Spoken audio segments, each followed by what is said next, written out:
Okay. Well, good evening from London and welcome to another Harif session. I should say good evening, good afternoon, good morning, wherever you might be. Harif, for those who are new to us, is the UK Association of Jews from the Middle East and North Africa. And our aim is to raise awareness of the history and culture and heritage of Jews from that region. We have a website, www.harif.org. In order to get Zoom details of our events, which take place approximately every 2 weeks, you have to be subscribed to our mailing list, which you can do by going to our website, and it's free. We have a sister website called Point of No Return, which keeps you up to date with the news, and you can get to it by just clicking on news on the Harif website. This session is being live streamed to the Harif Facebook page, and we are also recording it, and hopefully the recording will be up on the Harif Facebook channel in a matter of hours, if all goes well. You will be able to ask our speaker questions or make comments, but please don't try and put up your electronic hand. Do type your question in the chat. Can I have one last request? If anyone has called themselves iPhone or iPad, if you can give us your name, you'll be allowed to stay in for the Q&A. But if you don't give us your name, we'll have to take you out, because the condition of joining the Q&A is we know who you are. So I think we've got a couple of people iPhone and iPad, and luckily Wonder Woman hasn't joined us tonight. So that's a shame. We often have Wonder Woman often joins. Anyway, just to introduce Lawrence, who's my technical assistant tonight, making sure that everything runs smoothly. So on to our subject tonight, which is, can we save Middle East and North African Jewish heritage?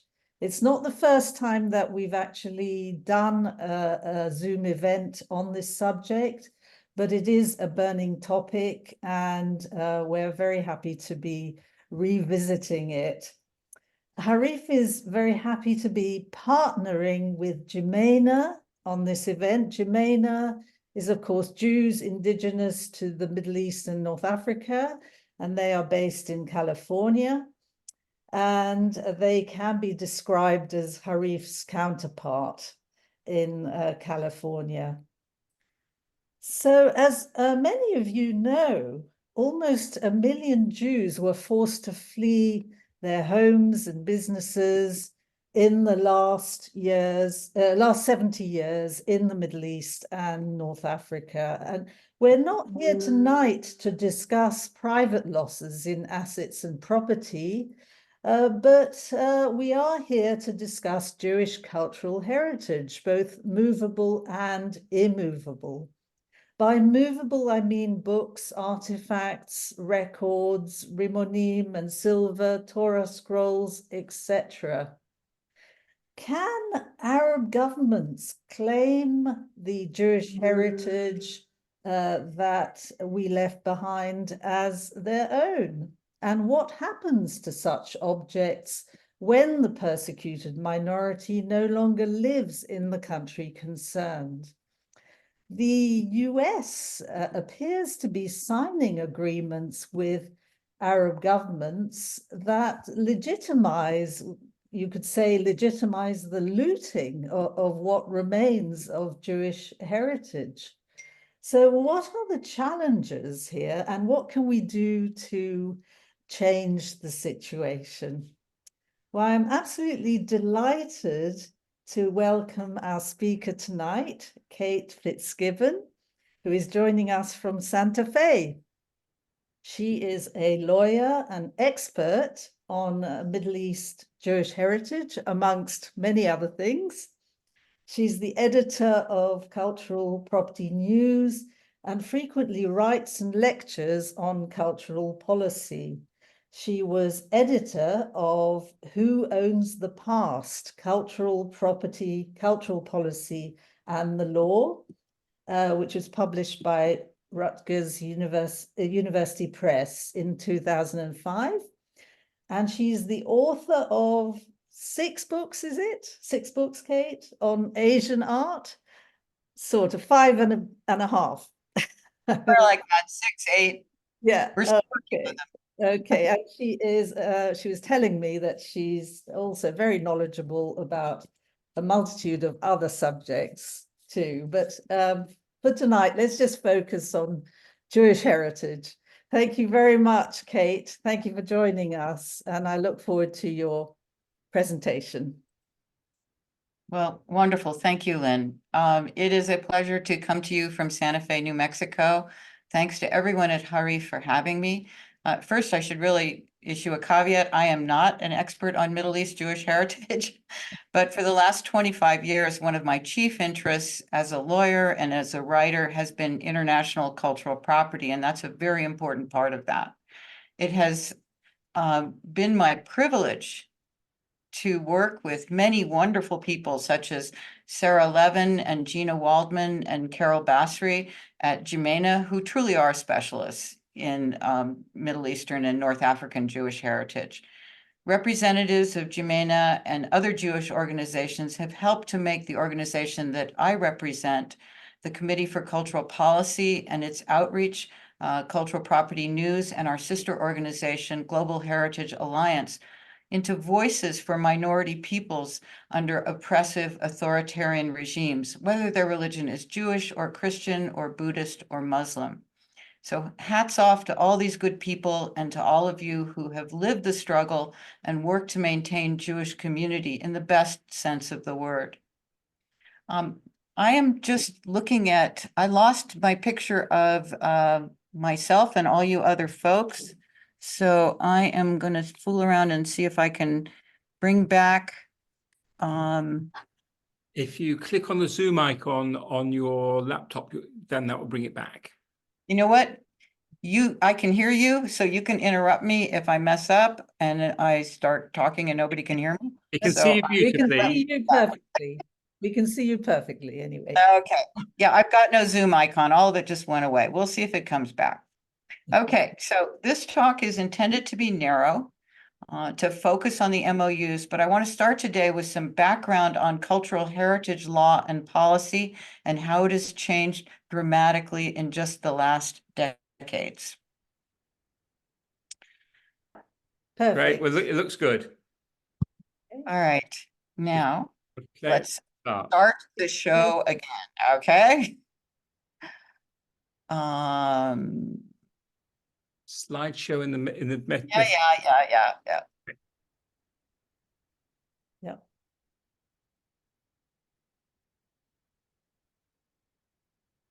Perfect. Okay. Did everybody see this really cute picture of a Jewish bride? Yeah. Lovely. All right, so now on to Eleanor Roosevelt. Okay. Yep. Okay, so UNESCO, I was talking about UNESCO, and UNESCO has a lot to do with some of the harmful consequences that we are seeing today. UNESCO's original commitment was to cultural understanding as the foundation for tolerance and for art and culture as an important means of communication across borders, a kind of antidote to xenophobia and to extremism.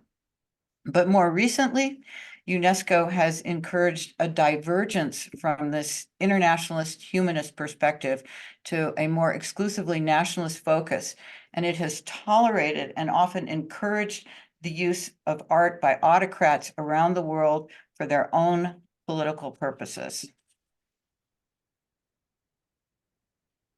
Dictatorial regimes, for example, in China, in Turkey, in Azerbaijan, in Syria, in Libya, and other nations have destroyed minority art and monuments.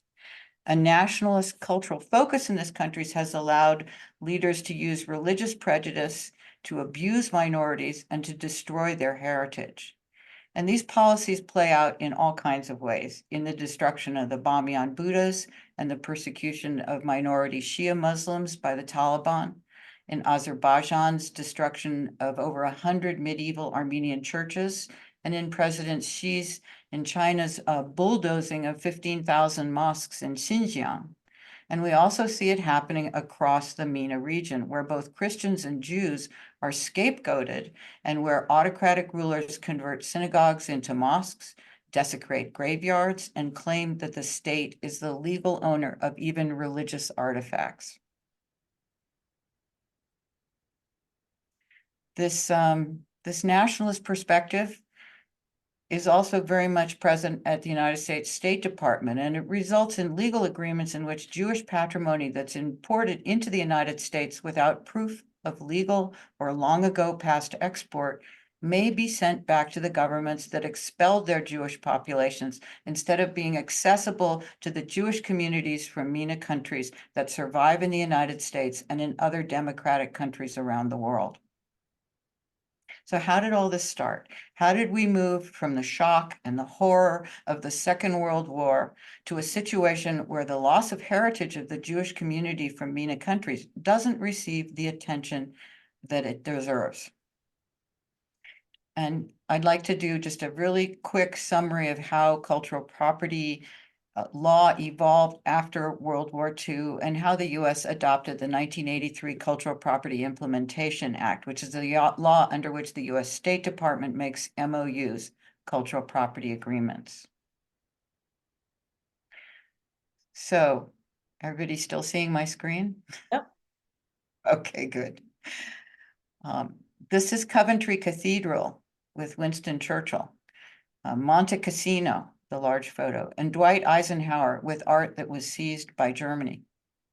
The World War I and II made very clear the need to spare monuments and protect civilians from the worst effects of war.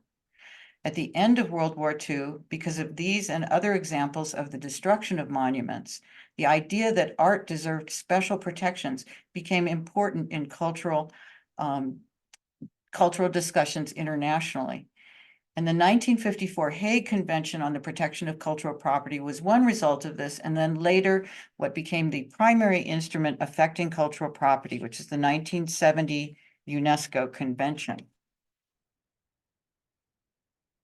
And here are Nehru, Kwame Nkrumah, Gamal Abdel Nasser, Sukarno, Tito, the leaders of the non-aligned nations, just a terrific bunch of guys, okay?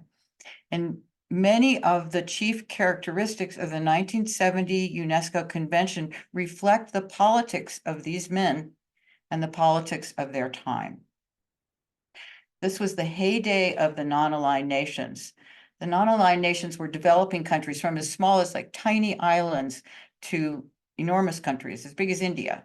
Many were aligned with the communist Soviet Union for all practical purposes, and a few with the US during the Cold War. Their ideologies were based on national independence and the struggle against colonialism. And because of this, the UNESCO Convention had a pretty anti-capitalist flavor. These new nations were very wary of any system which allowed powerful, moneyed nations to dominate culturally as they did economically. So the UNESCO Convention that was adopted in 1970 favored national ownership of art, and it disfavored the art market as a means of cultural property transfer.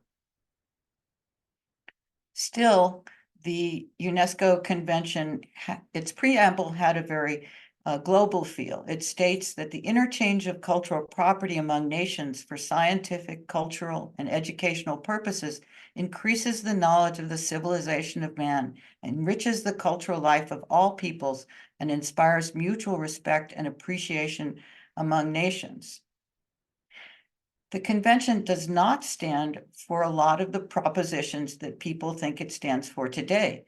It warned against the dangers of theft and clandestine excavation and illicit export, but it did not propose giving everything back, all art back, to countries without compensation to good faith buyers. And it never proposed that all art should belong within the national borders of modern nations.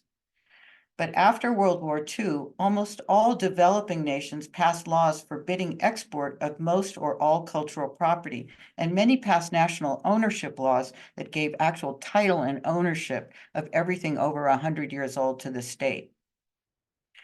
On the other side, many of the richer art consumer nations signed the 1970 UNESCO Convention, but they didn't do anything to implement it. The US followed a different, more proactive path, and no other nation restricts the import of ancient and ethnographic art the way that the United States does. So here we have President Nixon and Daniel Patrick Moynihan, who was the architect, along with Senator Bob Dole on the Republican side, of the US 1983 Cultural Property Implementation Act.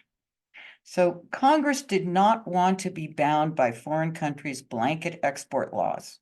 Instead, Congress established a mechanism for review of foreign nations' requests for limited import restrictions and agreements with foreign nations that balance the need to stop looting of archaeological sites with the need to protect the interests of US museums and collectors and art dealers and the public in the legitimate international circulation of art. There were 4 basic requirements that a country had to meet in order to get an MOU, an agreement under the Cultural Property Implementation Act. And these are the same requirements that are supposed to be met by countries today when they apply for one. So Congress set up a reviewing committee, which is the Cultural Property Advisory Committee, to determine what objects were in serious danger of looting and to make recommendations for or against a US agreement. Import restrictions could be imposed through emergency unilateral agreements or bilateral agreements with art source countries if the following criteria were met. The cultural property of the requesting party was in jeopardy of pillage. The state party had taken measures to protect its cultural patrimony. Other nations with significant trade had taken similar measures, and together these would be of substantial benefit in ameliorating a serious situation of pillage. And finally, import restrictions were consistent with the general interest of the international community in the interchange of cultural property, and no less drastic measures were possible.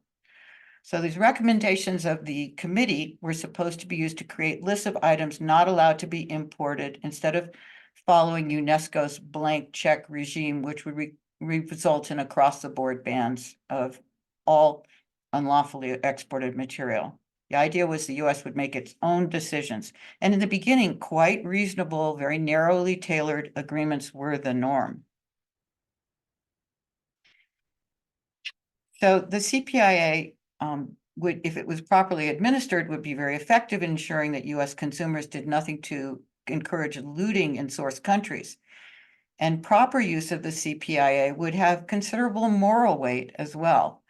It would bring other art-consuming nations on board to prevent looting. Unfortunately, the Department of State in its administration of the law has really routinely disregarded the guidelines that were established by Congress. There are now agreements with 30 countries. They've doubled in the last 6 or 7 years, and every single one is renewed every 5 years, so they are effectively perpetual. Many MOUs now cover virtually every object from 10,000 or even 2 million years ago to the early 20th century. And they impose these import restrictions on objects made in the millions, such as coins and ceramics and textiles, as well as precious antiquities. And they are signed with countries that do very little to preserve any kind of heritage, where corrupt high-level government officials are prominent looters or who permit archaeological destruction for commercial development.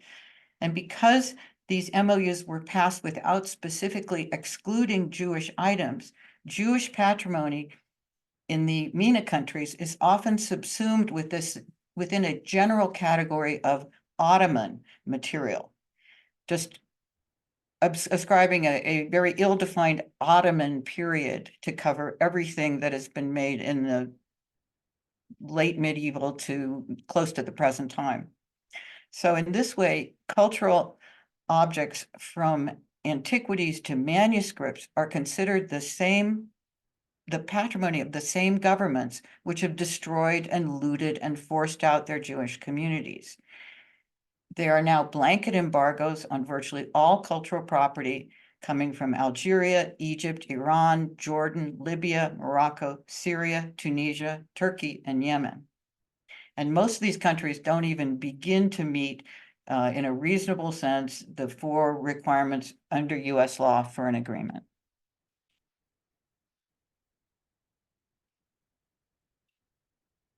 This move to blanket embargoes with countries that often fail to meet the basic requirements for a US MOU has happened under an activist pro-MOU group within the State Department's Bureau of Educational and Cultural Affairs, and through intensive media campaigns by groups like the Antiquities Coalition. Now, this very well-funded organization does some good documentary work in MENA countries. However, it has also been held responsible for spreading inaccurate information about the art trade and its supposed ties to terrorism. The RAND Corporation has debunked this misinformation, but it still circulates widely in the press and is misused by MENA governments in their domestic political campaigns. Based on its own press releases, the Antiquities Coalition appears to have taken a leading role behind the scenes in orchestrating MOUs with MENA governments. They have provided the State Department with funding that seems to have passed through to MENA governments to make requests for import restrictions. They have organized conferences with MENA governments and State Department officials where MOUs are planned. This is a Yemen embassy post from August 2023, thanking the Antiquities Coalition for organizing a roundtable on a new bilateral MOU with Yemen, replacing the emergency restrictions authorized in 2020. The State Department then converted the existing emergency import restrictions into regular bilateral ones without the requisite findings from the Cultural Property Advisory Committee and authorized them to be extended beyond the 2024 sunset date as well, all without public input or testimony before the CPAC committee.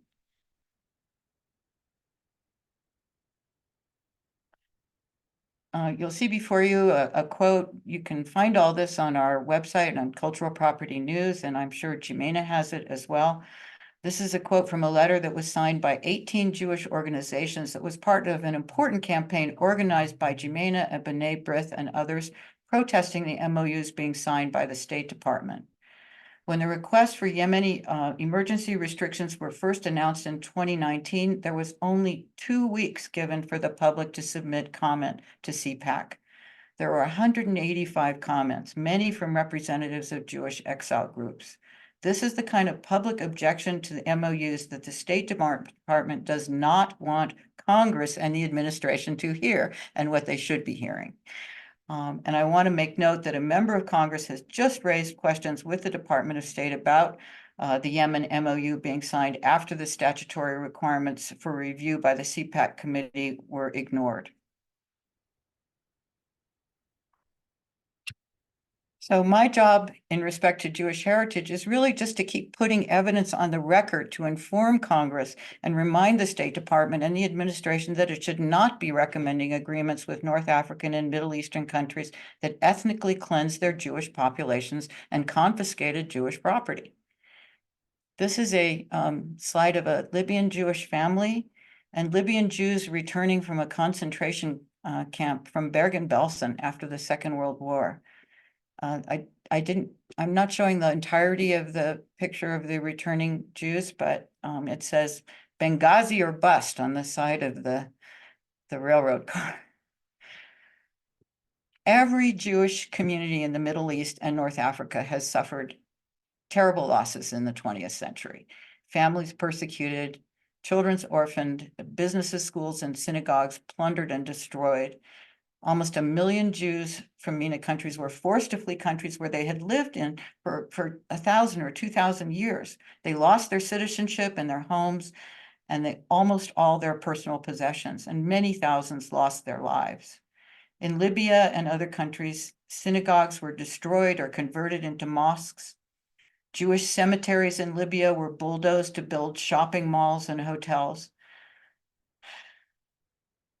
Yet the US was determined to establish, and then in early 23, to renew its cultural heritage agreement with Libya, despite clear evidence that government apathy and negligence had caused further destruction in Libya's ancient and historic heritage, leaving museums closed and inventories in disarray and all 5 of its World Heritage sites at risk. And here we have a synagogue in Tripoli, a before and after picture. And it's presently scheduled for conversion into something not a synagogue. Now, the issue that generated a more public discussion about Jewish was that of the Iraqi Jewish archives that MENA has been also very much involved with. In 2003, US forces rescued a trove of tens of thousands of items from a flooded basement in a building for Iraq's secret police and brought them back to the US. The materials had been seized by the police from a modern-day geniza, a back room in the women's section of a synagogue where local women and Jewish families had stored all kinds of records writings containing the name of God. There were manuscripts and letters and personal and school records and ancient religious manuscripts among them. So the Iraqi Jewish Archive was brought to the US after an agreement between the Iraqi government of the time and the US that it would be restored and ultimately returned to Iraq. And so far, about 4,000 entries are documented in a database at the US National Archives. But the US Jewish community is still struggling to preserve the archives in the US because the situation in Iraq, of course, is dreadful. In 2022, a law was passed in Iraq that makes it a criminal offense for Iraqis to attempt to normalize relations in any way with Israel. So how is it possible to send these articles of Jewish heritage back in these circumstances? Nevertheless, both Iraq and Syria claim the rights to Jewish heritage and deny the Jewish communities and the US and Europe the right to it.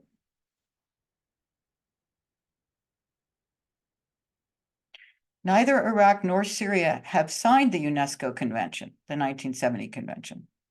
So they could not apply for import restrictions under the CPIA, the US law that implemented UNESCO. So, but in 2008 and 2016, respectively, when each country barely had a government, Congress passed separate laws covering cultural property from Iraq and from Syria. The Emergency Protection for Iraqi Cultural Antiquities Act allowed the President of the United States to impose unilateral import restrictions under the emergency terms of the CPIA, even though Iraq hadn't signed UNESCO and did not have a functioning government to make a request at the time. And there are no time limitations, so the Iraq import restrictions can go on forever without public review. In regard to Syria, the Protect and Preserve International Cultural Property Act is regarding Syrian heritage, and it's under direct State Department management. Once a year, the president must certify that Syria is incapable of requesting an agreement or that it would be against US national interest to sign an agreement with Syria. So long as the president does that, and what's to stop him or her, then this restriction can also go on forever. And Syria can also make a request under the CPIA when it's able.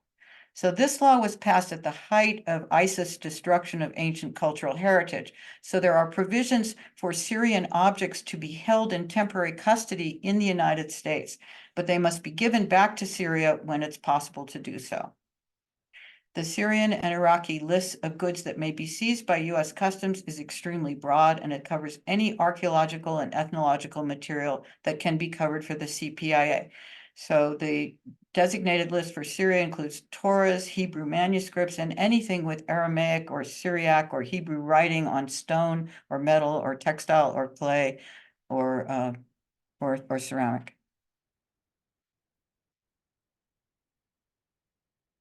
In Algeria, after the Algerian Revolution, the Algerian Nationality Code recognized the citizenship of only Muslims.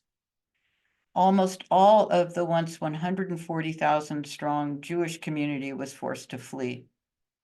The Algerian government converted the Great Synagogue of Oran into the Abd ibn Salam Mosque, which is now a major tourist attraction.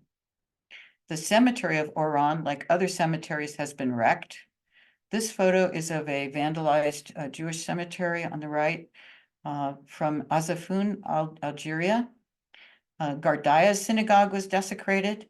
Jews are prohibited from visiting pilgrimage sites, including Al-Naqa's tomb in Tlemcen. The Algerian government heavily restricts and punishes any kind of civil society actions. And so it's a criminal offense to publish for an Algerian to publish even outside of Algeria anything about its cultural heritage without prior government permission. So it's hard to understand how the Algeria's request for renewal of its MOU, which just came before the CPAC committee in January of this year, can possibly justify the continuation of that MOU, but the pattern is to continue to sign them.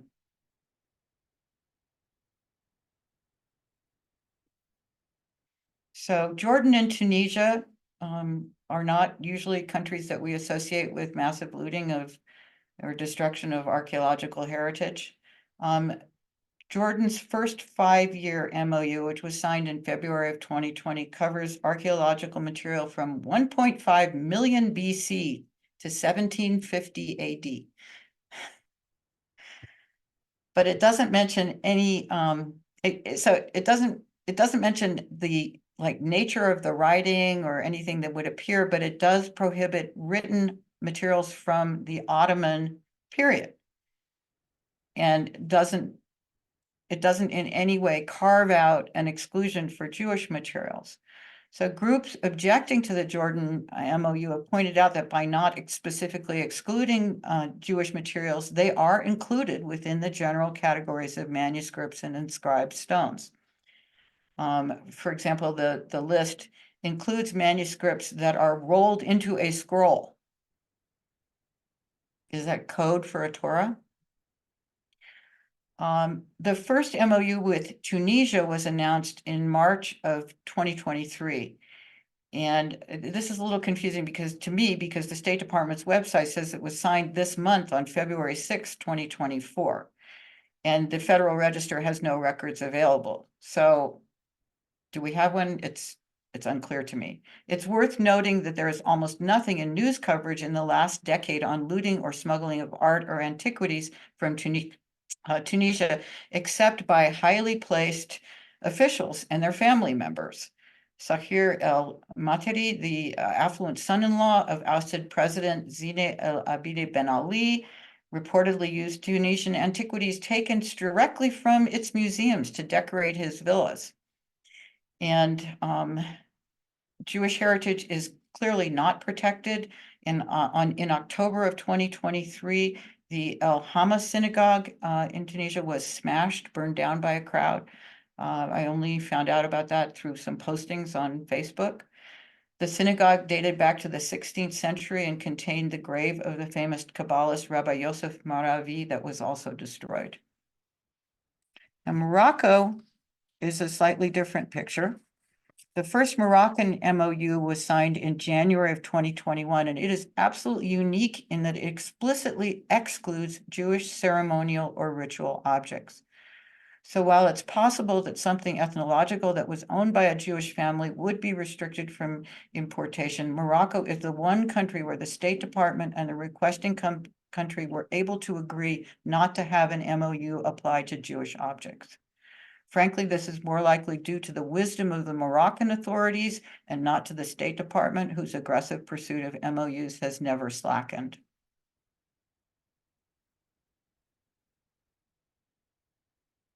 In Yemen, Yemen's first request for import restrictions, the State Department allowed 5 days to sign up and less than 2 weeks from its announcement to testify on the proposed MOU.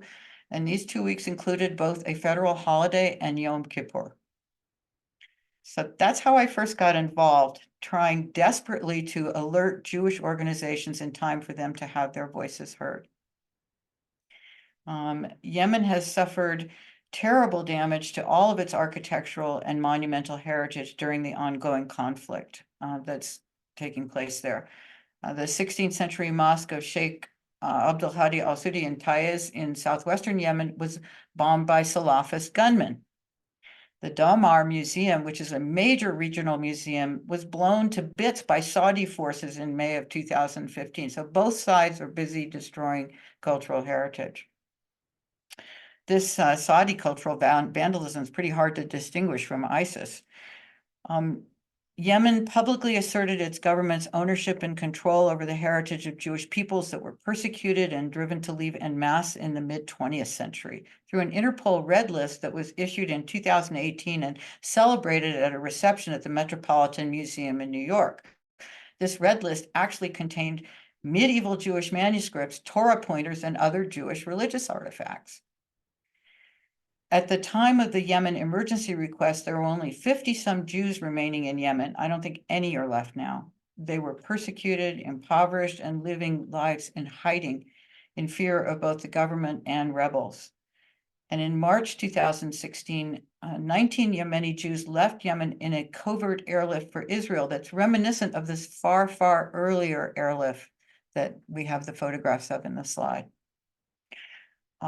They could take nothing from their homes, but their rabbi brought out an 800-year-old leather Torah belonging to their community. Subsequently, the Yemeni government arrested a Jewish man who remained in Yemen and a Muslim airport employee, accusing them of removing government-owned artifacts and demanding the Torah's return. It has not been given back. As for the status of the 2019 emergency MOU with Yemen, I already noted that the State Department executed a new bilateral agreement in complete secrecy last August. So finally, Egypt, which is the last country on my list. On November 30th of 2021, import restrictions on archaeological material for Egypt were amended to exclude Torahs and extended for another 5-year period.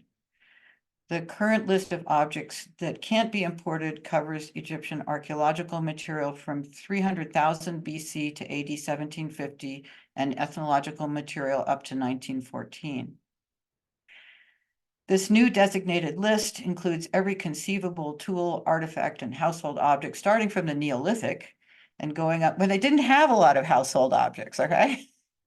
And going up to the end of the Ottoman period. It's a half-hearted response to outrage in the Jewish American diaspora about Egyptian government claims to the community property of Jews who were forced out of Egypt, including their Torahs and birth and marriage records, because although Torahs no longer appear in the Egypt's designated list, the Torahs that you can see in the Synagogue of Alexandria in this kind of funny photograph, overlapping photograph, are not even, to my understanding, they're not even accessible to Jews.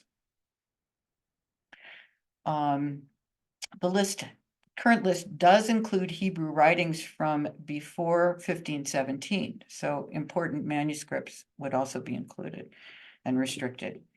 And in the meantime, these Torahs remain in Egypt, and access to Jewish family records from synagogue archives, which are also very important, is not available.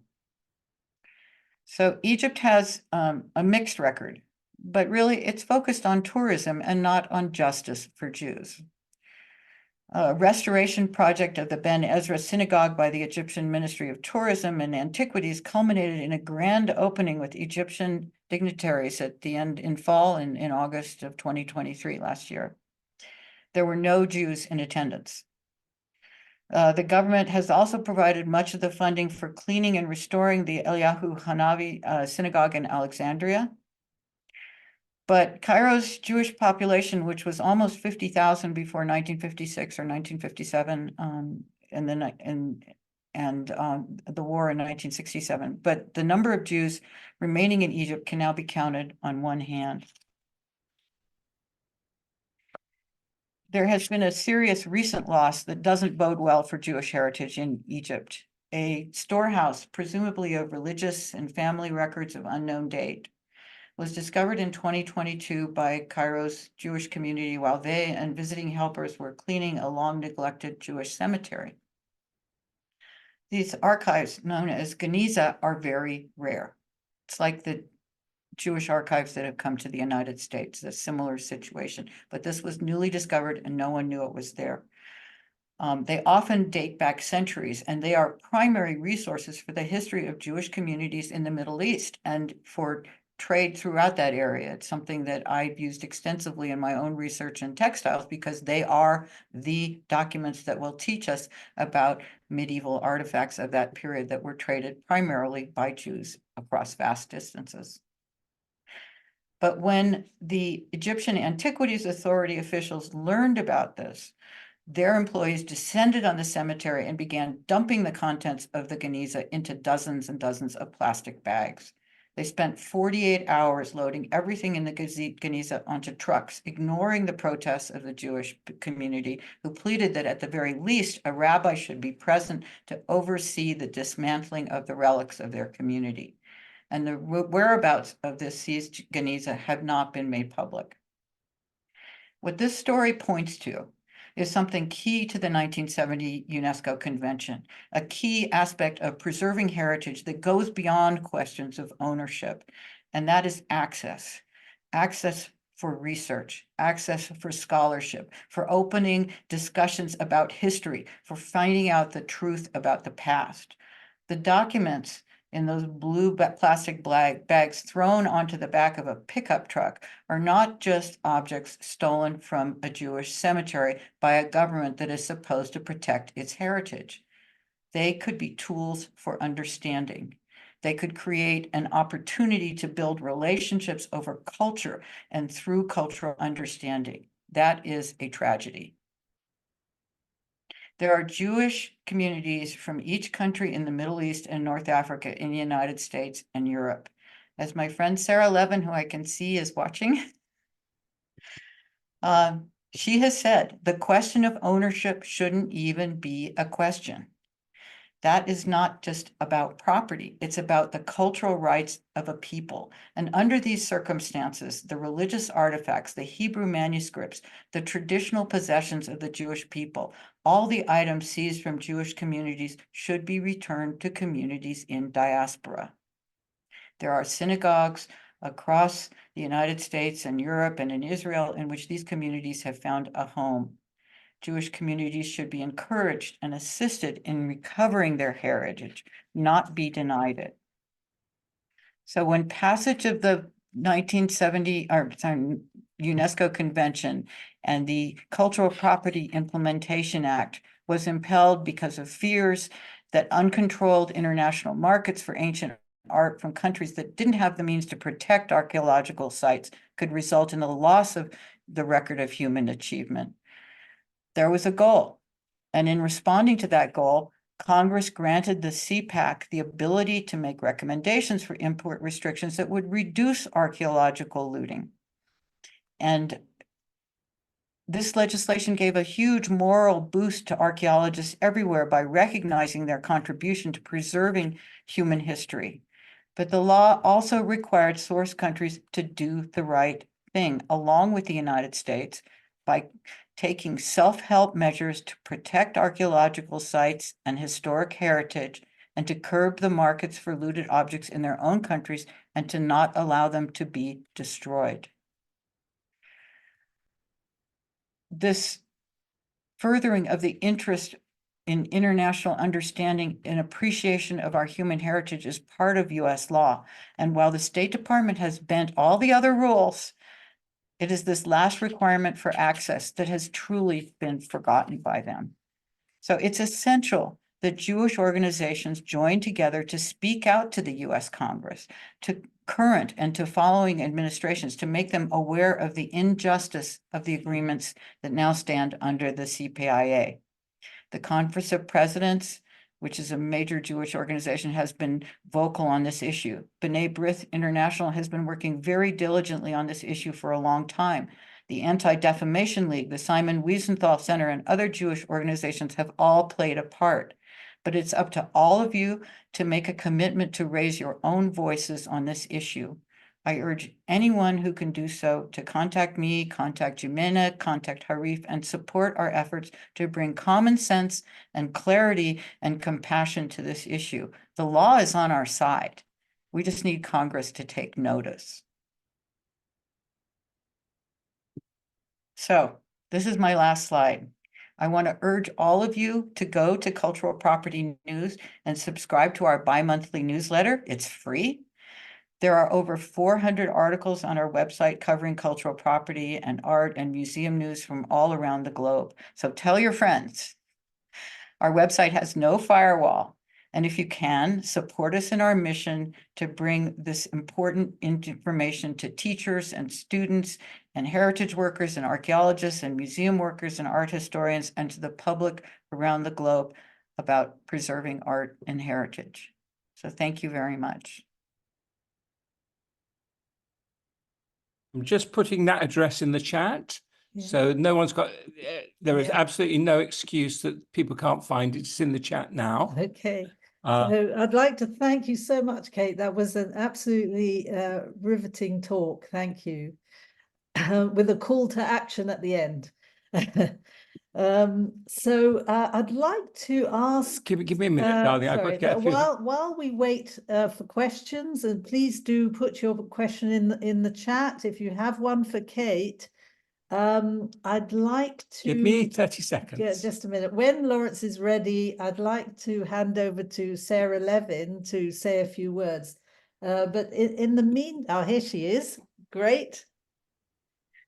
Hi, everyone. Sarah, over Hi. to you. Can Thanks you for tell us? having. Yeah, so Sarah is the director of MENA, who's been very active in this whole issue. Can you tell us what you've been doing, how you've been working with Kate, what you've achieved, and what you hope to achieve in the future?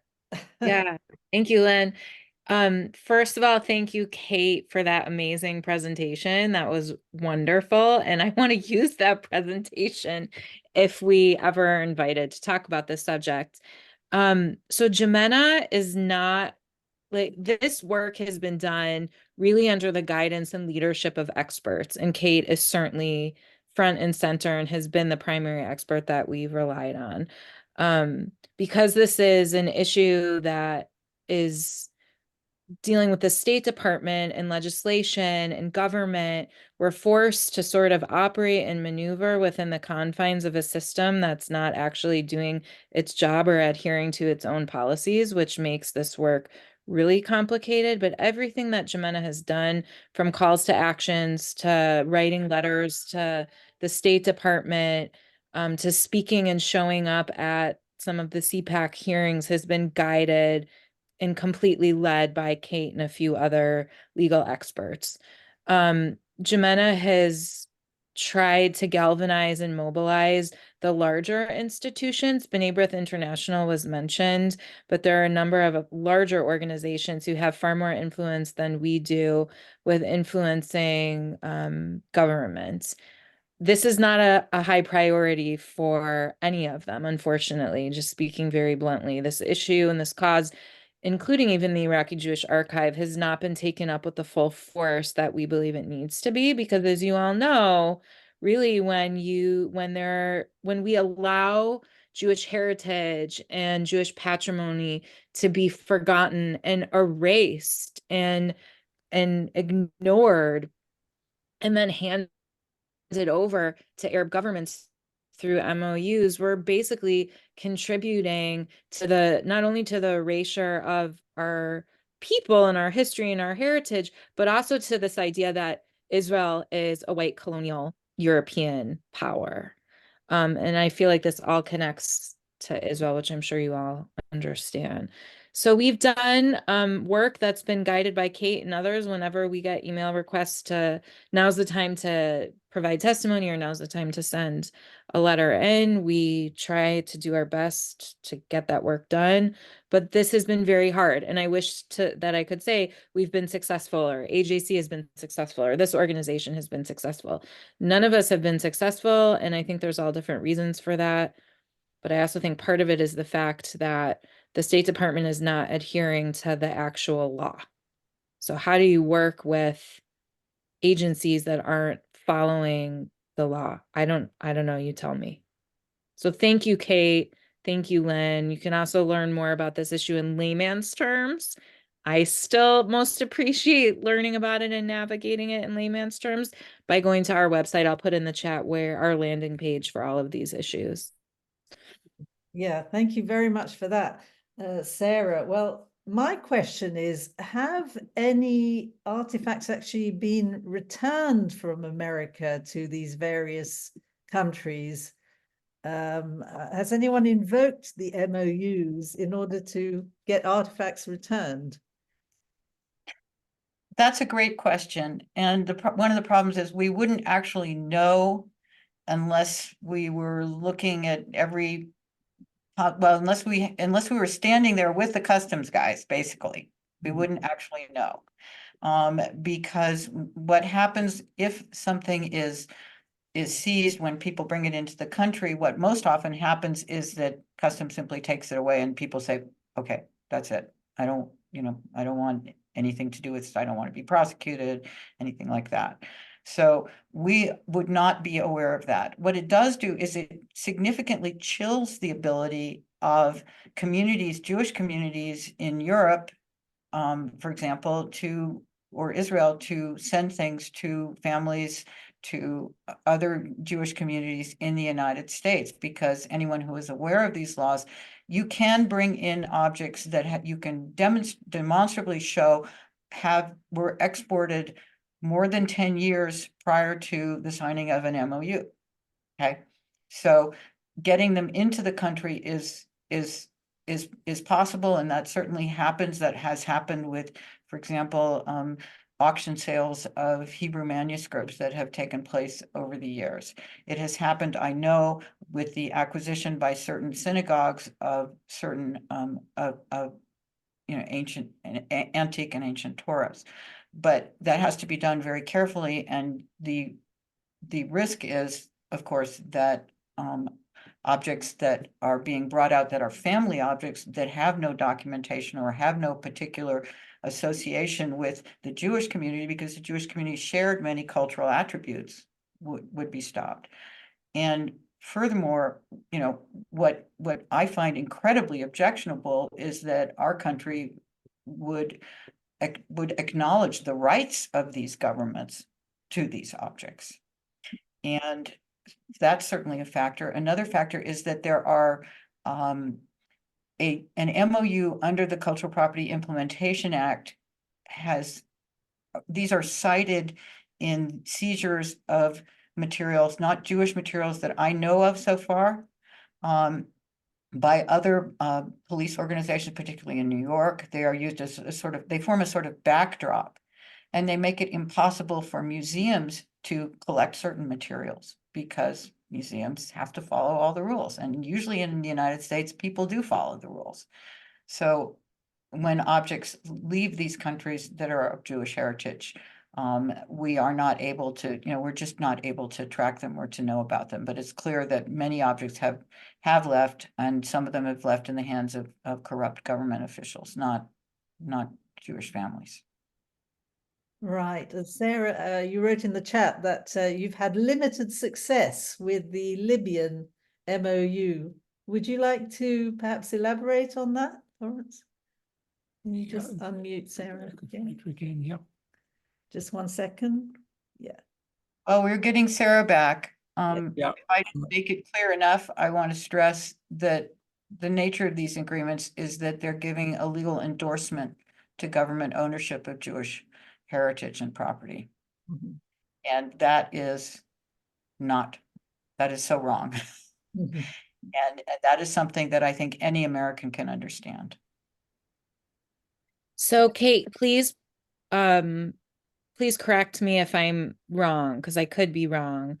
But the Libyan MOU, the original MOU, did not include any carve-outs for Jewish materials.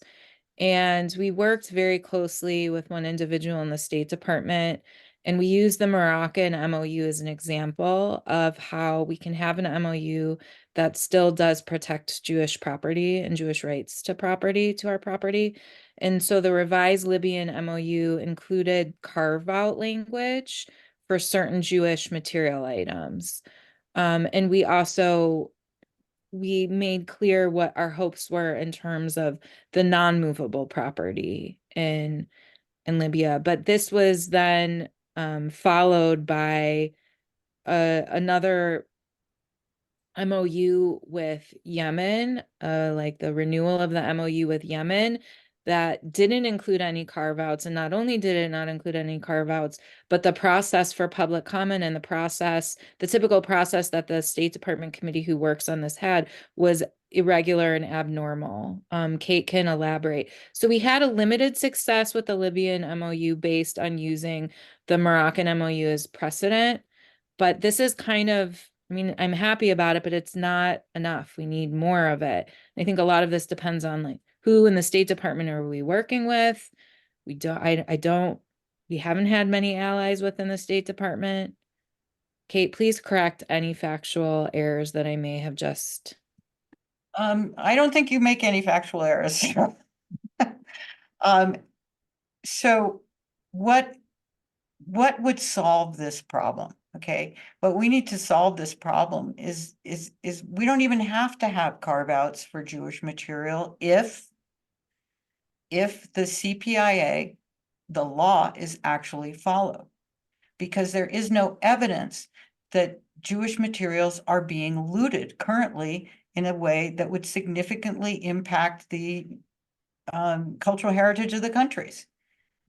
The rules for establishing an agreement under the CPIA require that a country be protecting its heritage, that there be a significant issue with looting, and only those objects that are actually at serious threat of being lost should be covered in a designated list. So it's not a matter of, it shouldn't even be a matter of carving out Jewish items, although I think that's a good idea, and I think it should be done, particularly in recognition of the destruction of their heritage that has taken place in these countries. Absolutely. But if the law was followed, the basic law, then this wouldn't be happening in the first place. That this is happening not as a result of having a bad law, it is having the result of having bad implementation and administration of that law. And that's something that we can address in Congress.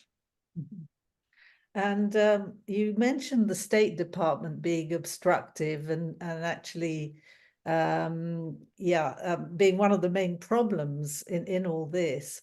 And I remember at our last discussion, we had various legal experts. One of them was Nathan Lewin, and he recalled the case of the Chabad Library in Russia, in Moscow. Chabad wanted to reclaim the library that was in Moscow and bring it back to New York. They actually went to law and won the case against the government in Russia, but Russia refused to implement the judgment. And apparently the main problem there was the State Department, because the State Department refused to enforce the judgment, and also I think Russia had to pay cumulative fines for not complying with the judgment, and the State Department there did not enforce that either. I mean, is the State Department driven by, as you say, sort of post-colonial woke ideas, or I don't know, which makes it perhaps, which explains why it's so obstructive. I don't think either one of us can speak for the State Department. Yeah. But I can say how regrettable it is that the lack of dialogue and communication. Sarah was actually much more present. You were actually there at with the State Department people, right? With Eric and others. Whoops, you're muted. Hang on one sec. Sorry. Sarah keeps on unmuting herself. I'm leaving her. I'm not muting her. Leave yourself unmuted, Sarah. Okay, I'm so used to muting myself now. It's like Zoom protocol. Yeah. You know, I think that the State Department has a long and storied history of kind of ignoring Jews, to put it nicely, and not necessarily prioritizing our communities. And I'm sure there are many books that have been written about it that you could check out at the library or online. I can't speak for the State Department. I have met with different officials within the State Department through the course of my years at MENA. I think it really depends on who you're working with, depends on the priorities of the State Department, depends on which Jewish institutions are approaching the State Department. But generally, I think when it comes to the rights of Jews from the Middle East and North Africa, our parents and grandparents, any of you on the call, we've been pretty much ignored. Right. But there have been I see like David Ovadia is on this call, and he's a leader in the Egyptian Jewish community and the Karaite community. And David's had a lot, he has also worked extensively with the State Department. I think there's a lot of bureaucracy. I think it just depends who you're working with, and that makes a big difference. But I think there's also other issues regarding the archaeology lobby. There's conflicting interests in this space. And I couldn't explain all of it to you. David, do you want to have you got anything to add? Do you want to add anything? No, most of the stuff that we had to do was really working with more of Sami Ibrahim and Magda Harun, and very little with the government trying to do anything, because it was mainly as part of the synagogue, we couldn't do much of anything.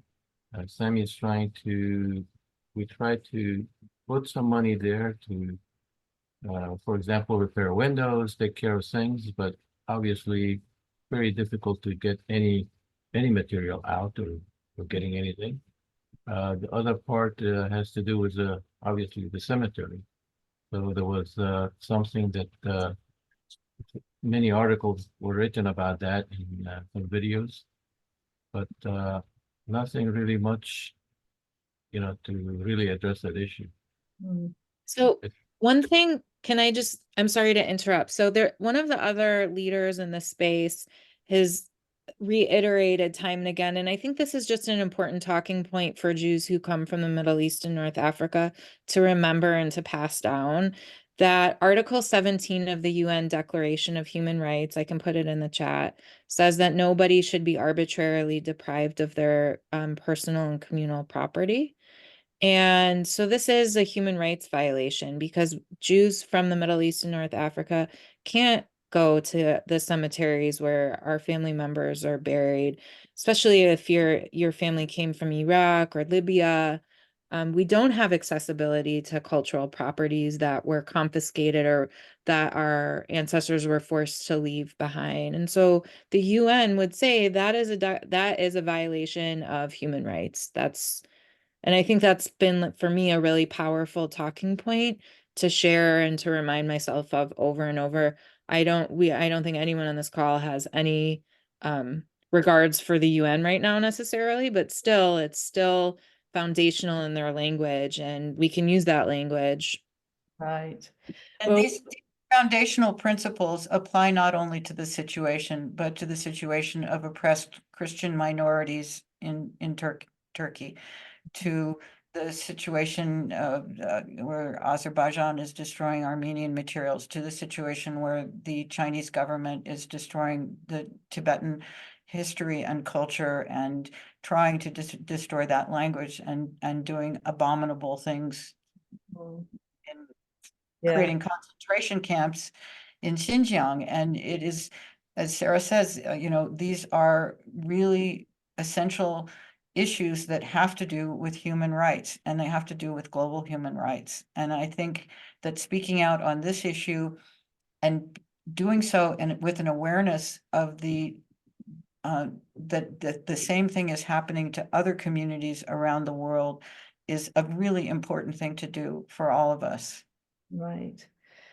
Yeah, actually very lucky to have Sami Ibrahim on the call. He's joining us from Egypt, and I wondered whether Sami, you would like to say something. I'm wondering actually if you know any more about that geniza that was found in the cemetery and was carted away in the pickup truck. Do you have any idea what happened to it? Good evening, Elaine. Thank Please. you for giving me the chance to speak. Yes, of course I know because I was the one present Yeah. during this raid, and the same Ministry of Antiquities who taking care of the synagogue are the same also one who confiscated all this fragment.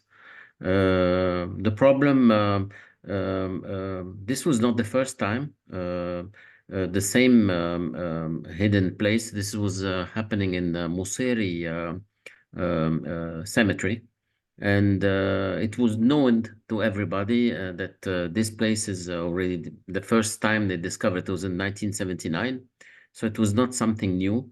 But we were present there because we had the part of cleaning the Museri cemetery, part of cleaning all the Bassatine cemetery, and this was with the presence of rabbis or a group called Atra Kadesh, and they were supervising all the work that had been done in Bassatine for now more than 2 years. The problem, we cannot say that the government is not a supportive one, but interpretation of what is the meaning of supporting is varying from an official to another. So the head of the state, the president of the republic, is very supportive. He's the one giving the order to restore the synagogues, and in the same times, in the hierarchy or in Egypt pyramid. Sometimes the interpretation of this instruction can depend from a person to another. For sure, you have it's not the same thing in all our issues. Synagogue have been restored, cemetery have been the amount that the Egyptian government spent in the restoration of the cemetery and getting out squatters was very impressive amount that a country with economic problems barely can support such a fund, but it was done, and now for the first time from years, Bassatine is on the touristic map of Jewish tourists. Of course. Oops. I think there's a problem with the signal there in Egypt.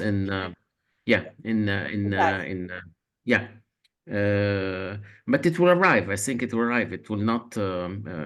We need to fix our priorities. The problem sometimes. What happened in going back to what happened in Bassatine? So we already complained to a lot of people in the State Department and in the government, U.S. aid, and they said that they will help, but nothing had been done. Putting pressure from United States can be very important, but sometimes they don't. It's not interesting for them. Well, just got to get noisier. Yeah, but some people also are they think that if you go to the media, this is not good and have to be solved politically, but this political solution never arrived. It doesn't work. Yeah. No. Oh, goodness. No. So thank you very much for that, Sami. Wonderful to have you join us from Egypt. There was a comment in the chat, I think, from Professor Kerem, he said, well, what about trying France or Italy to put pressure? And actually, I know we've got Yves Fadida on the call and also Alec Nakamuli, and they belong to an organization that's been trying for years to get access to the communal records in Egypt. And Yves actually lives in France. So I presume he's been using, you know,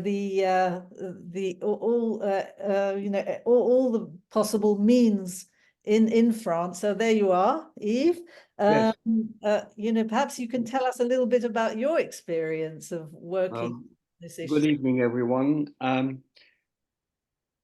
I thank you very much, Kate. That was a very interesting talk. And one of the questions I put in the chat was whether you had any input about the notion of shared patrimony or shared heritage. Because the main problem that Egyptian Jews across the world have is the recovery of their civil and religious identity documents or archives. These have been impounded by the government in 2016.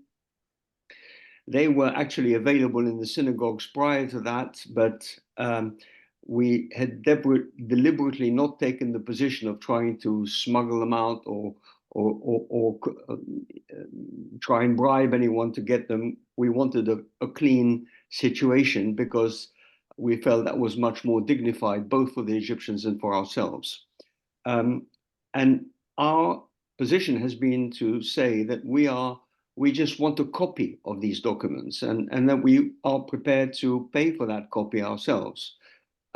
Still, these documents have disappeared in the archives of the Egyptian government, and we've been sent from one ministry to another, and no one has taken any kind of stand. Even the presidency doesn't seem to be interested in responding to that. Coming back to what the French can do, we approached the Quai d'Orsay at various points. And it's interesting because the Quai d'Orsay says, well, you know, just go to the Jewish organizations in America. They're very powerful. And the French Jewish organizations have a big problem themselves, and that is the fate of Jewish cemeteries in Algeria, especially since the French Algerian Jews were basically disseminated throughout Algeria. And there are many, many, many small cemeteries in Algeria, in the countryside. And the idea was to try and have to repatriate these corpses to a main cemetery in Algiers, not even to take them to Israel or anything else, just so that they would be treated with respect within a limited compound. I don't think they've had any luck.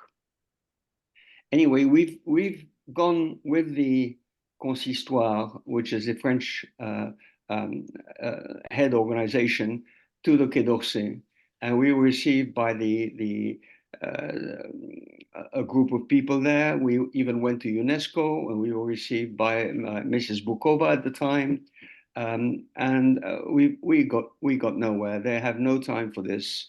They have we are number 45 in the list of discussions that they have with the Egyptian government, and they never seem to get past point 44. So it's really not something that is of interest to them.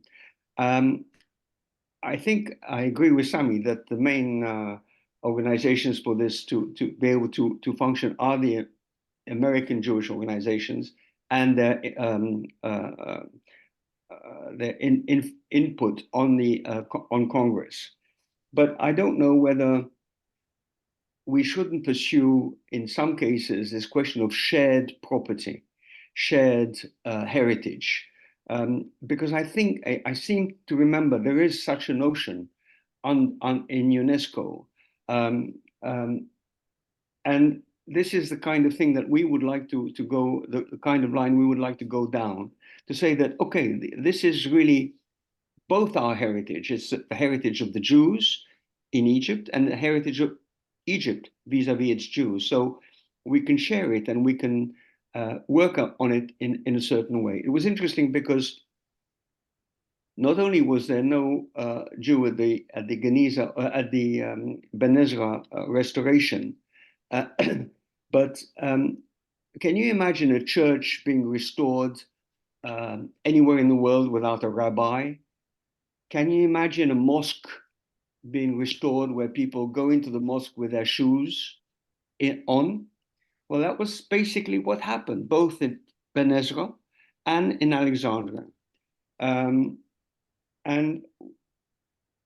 I think the Egyptian government has in its mind that the Jews are gone. Forget the Jews, they've gone, okay?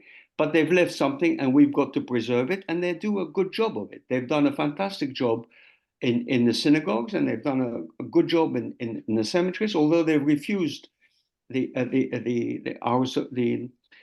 project that our association had to digitize all the tombs in the 3 cemeteries of Alexandria, because they seem to have a problem with names. They don't like names. And Jews like names. We really love names. So we feel that we are trying to get the message across that a shared heritage discussion should be undertaken. I think there is an opportunity coming down the line. Khaled El-Anani has been designated by Egypt as Egypt's delegate to become Secretary General of UNESCO in the next election in 2025. And one should always remember that when the previous Egyptian delegate was nominated for UNESCO was not successful, he made all sorts of promises to us as an association, one which he reneged on the moment he was not elected. So I hope, and I know Mr. Anani is a very honorable man, and he's a very good man, and has been very positive for the Jewish community. And I hope that he will be able to make good on the promise that one of his predecessor reneged on. So again, my question, do you have any input on the shared patrimony issue? I think it takes 2 to tango. And so both sides have to be willing. I think I really appreciate what you've said, Eve, about your efforts to work together with the Egyptian government in every way that you possibly can.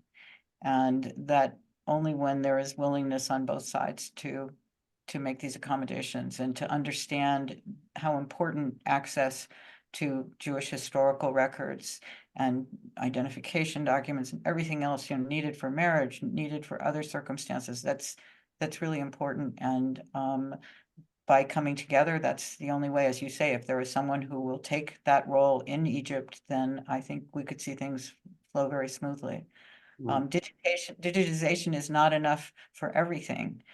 It is not enough for a manuscript or a holy book or anything like that, but it's a first step, and sharing that information and realizing that it's not painful to share would be an ideal first step. But I hope that you will stay in touch with me about your efforts, because I need to know about them. You know so much more about this than I do, so please be in touch with me about this. I'd like to report on it, and I'd like to know about it. So thank you. I'd just like to add a point. We even approached the International Council on Archives, who approached the Egyptian government and got nowhere. But it's interesting that they approached one of the countries of the Abraham Accords in the Emirates. And the leader, the head of the archives there, said that he would champion that with the Egyptian government, but he got nowhere either. So there we are. we're back to square one. But I will get in touch with you, and I've already asked Lynn for your personal email. No problem at all. Okay.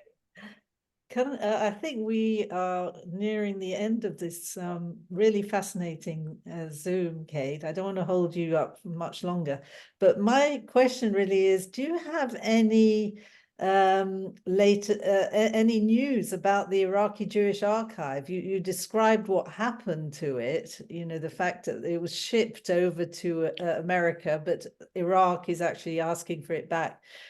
Have they asked for it back in recently? Do you have any idea of the current status?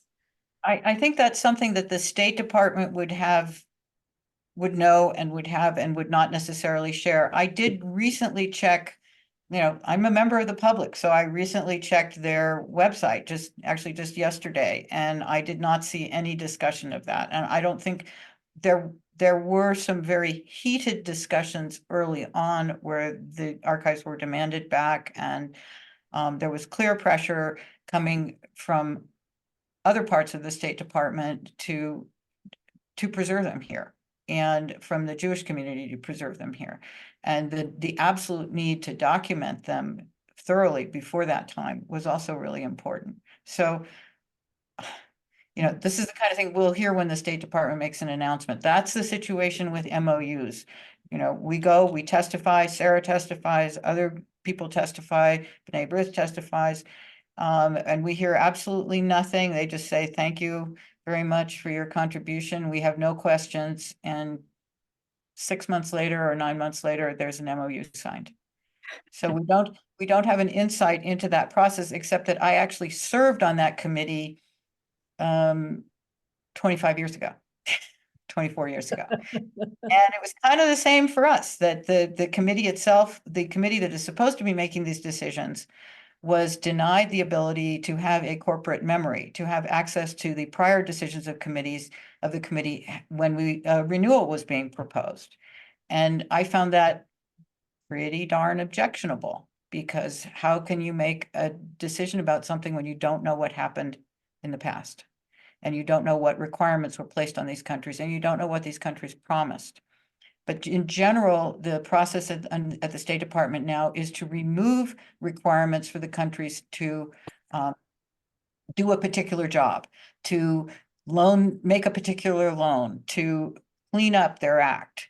And these used to be inscribed in an Article 2 that would accompany the MOU, and these articles, these additional requirements that have been put in place by the committee are no longer even showing up in them. So it's not getting better, it's getting worse.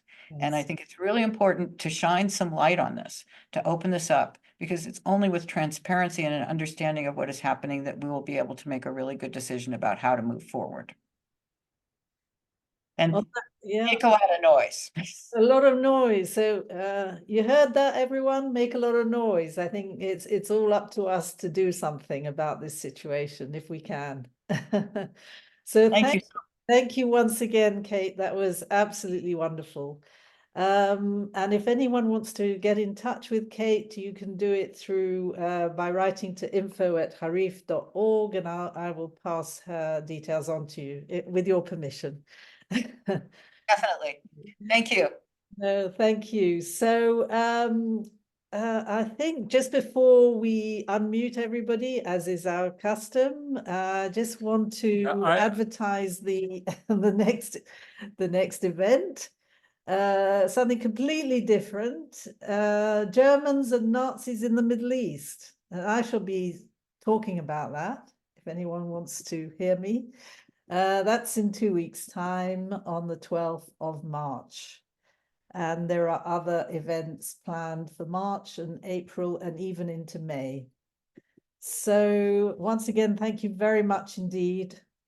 And right, I'm just going to put anyone who is iPhone or we don't know into the waiting room. If you change your name and let me know who you are, you can come back in the meeting, but without a name, when we release everything, I'm afraid I have to put you back in the waiting room.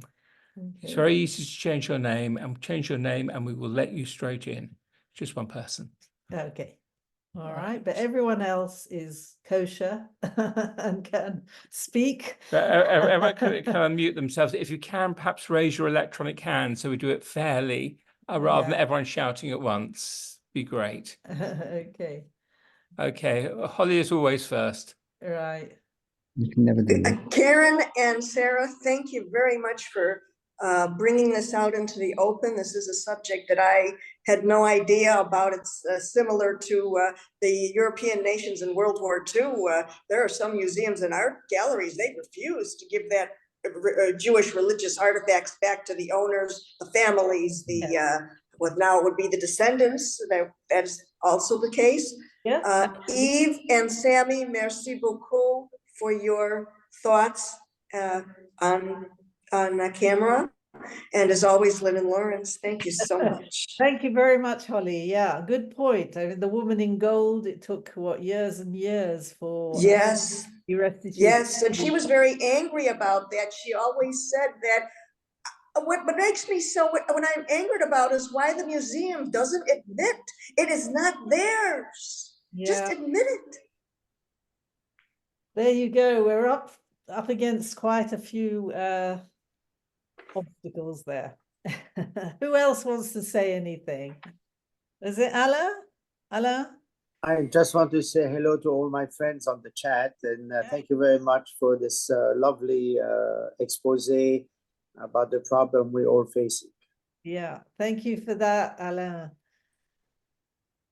Anyone else? Yeah, or Aviva? No, can't hear you. You have to unmute yourself.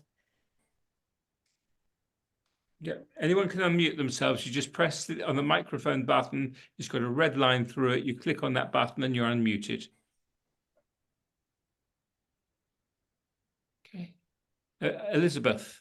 I just want to say that it's so important to make copies of these archives because, you know, the government might be friendly 1 minute and then... I wanted to say that I have been in Yemen and documented the cemetery in Aden many times. Right. And from year to year, it becomes less and less epitaphs and tombstones. Yes. Because the people are stealing the stones and using them in their home privately.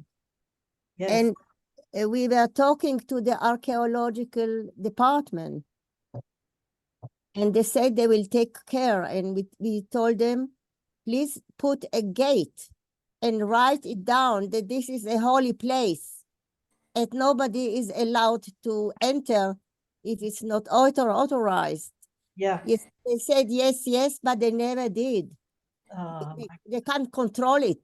No. From They Sana'a. did, yeah, they did say they were going to restore the... I was talking to the rabbi. Yeah. From Reda, that he will come from time to time to control, and it won't help. The same it was also in Oman. Yeah. In Sohar, I have been there too. Maybe. And I documented also this cemetery. And this is worse because the people are jumping, the young people jumping over the wall. Yes. And burning and taking stones away. And this is also such a devastated situation that this is very, very sad. Yeah. So we were talking how to control and how to change the situation that the property of the Jews is not honored by the local. Yeah. I mean, the school and the big synagogue in Aden was burned and converted to a supermarket. Yes. The school is now today a public library, but no, we said put at least a notice, hang something, a shield. A plaque. Sometimes in the past, a school, a Jewish school, it's not help. So I think if we have to engage the Ministry of Foreign Affairs, that a budget will be cut to those countries who is not honored the heritage of the city of the citizen of the past. This is also their culture. So Aviva, are you saying we need to put pressure on the Yemeni Ministry of Foreign Affairs? Is that right? No, not the Yemeni, the American. The American one. So that's the State Affairs. Department. The State Department is the Because problem. if they put it together, yes, we give you the budget for your heritage, for your preserved of old buildings, only if you honored also the heritage of the others. I have been in a mosque and photographed an old inscription in Hebrew from the 4th century. Yemen is full of inscription which related somehow to the Jews, but nobody care of them. Right. They just put cement on it. Yeah. They cement and cover the information. Yeah. And so there is no also the community in London, the Aden community in London, the Jewish community wrote to them Foreign Ministry of Foreign Affairs in London. Yeah. To take care or to write any letter or something. Yes. It's not helping. Doesn't help. But can I ask you, Aviva, have you been able to travel freely in Yemen and Aden recently? Not recently. The last time was in 2010. Wow. Well, that's before the unrest and the conflict with the president, and then later the Houthis. Yeah, but that is absolutely fascinating. If there's any source of information we can access about this. I mean, are there any articles written about it? Have you written anything about? Yes, I wrote a few articles about it. Right. Again, also in the Jewish Congress, World Jewish Congress, right? twice about about. And we were in August in Cambridge. We had an international conference. I know, I was there. I was there on Aden. Yes. So I was also there, and I gave a lecture. Oh yes, I remember you now. Yes, that's right. That's right. Well, I think we need more information about this. I wanted in order to say to act on it. that Yes. in Aden there were discovered epitaphs that are 2,000 years old. Yeah. And they were there are a few of them in the British Museum. And there are also in the Archaeological Museum in Aden. Yes. And now they are just put outside or in open air of the museum on the courtyard, an ancient, very important Hebrew epitaph. Yeah. And nobody raised a voice, and most of the archaeology scholars learned in the West, in Germany, in France, in Great Britain, in United States, and they don't do something about it. Yeah, also, they are teaching in Sana'a and in Aden University, but they don't feel any obligatory to say something or to say, and they are also archaeologists. Oh my goodness. Can you send me information, Aviva, and I will try and publicize it? Yes, if you give me the address. So info@harif. What I want to say, we have to engage our government. Yes. And the United States can do that. France also. The population of Algeria were French. Yes, that's right. As you've been hearing, it's not that easy to engage either the American government or the French government in all this. But if you put it together with a budget for the heritage, their heritage, you can achieve more. I hope so. We can try. Does we anyone think else want to say anything before we close, or shall we call it a day? there is also in Jeddah. Yeah. There are also in Jeddah. Aden itself British Jews Yes. who were serving in the British government, who are also buried there. And Yeah. so That's another thing, isn't it? Military cemeteries. yes, there All over is. the Middle East. But Yeah. the Great Britain doesn't do something about it. Might be easier to get them to do something. The same is in Yeah. Ethiopia. I have been also in Addis Ababa. Wow. They took also the cemetery there. I think we need to ask you to give a talk yourself, Aviva. Stay in contact then. All right, that's lovely. Okay. Okay. Thank you very much. It was very interesting, very important to talk about it. Very important, yeah. Thank you. Well, thank you all for staying the course and for still being with us. And I hope to see you again at our next lecture. And I wish you a good evening and a wonderful week, and hope to see you again soon. Bye. Stay in contact. Yeah. Great. Good night, Bye. everyone. Bye. Keep safe. Stay well, everybody. Stay safe. Stay well. Stay well. Bye. Bye.